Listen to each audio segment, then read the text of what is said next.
So let's start with personalized recommendations. Now, this has been around obviously for a long time, and in analytics and advanced analytics, there's a lot of work that's been done on recommendations and recommendation engines.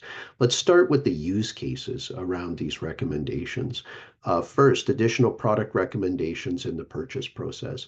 This is where most organizations have put a lot of their efforts, trying to sell more to their customers. And there's nothing wrong with that, but it does have to be done from a value add point of view as opposed to just trying to push more products or bundle products.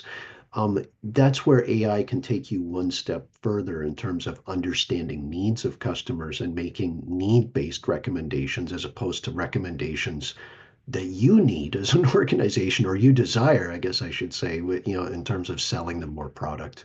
Alternative product recommendations during a return process or a cancellation process. Very, very important for trying to retain business and possibly, again, understand customer needs and recommend alternative products versus having them just simply cancel or return a product to you. Product information recommendations, so nurturing new customers to adopt a product. For any product that needs to be consumed and used in order to either repurchase or if it's a subscription type product with an ongoing sort of commitment, it's very critical that you don't just sell the product to the customer, but that they use it and consume it. And we see that across B2B as well as B2C organizations. And that's a big shift for a lot of companies the sale doesn't end when the sale happens. The sale is an ongoing thing and needs to be driven towards adoption. Now, some of the technologies that you'd need for these use cases, so AI models to build out like those sort of AI kind of capabilities to make these recommendations and to choose amongst various recommendations and to tailor it to scenarios.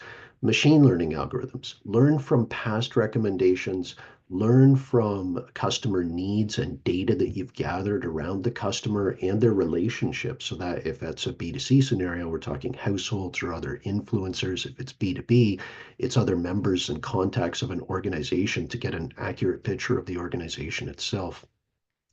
AI agents, so actually making these decisions and making recommendations, those could start with co-pilots. Perhaps the recommendations are made to a human that's actually running that process within your organization, a marketer, a customer service rep, if it's a retention order or sorry, offer.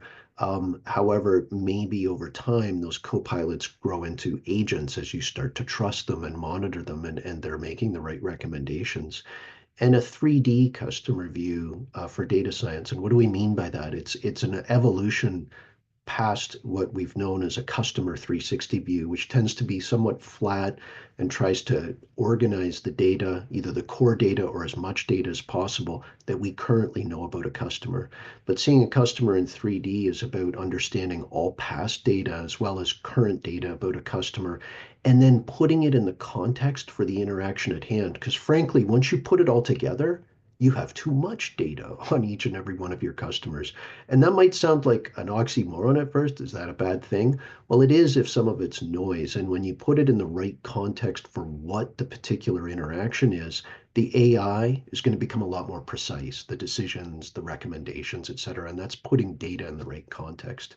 Some industry examples in the hospitality industry, we see a lot of demand for making recommendations around amenities and related products. Those could be reservations, entertainment, additional things that are on property or even off property to boost that customer relationship.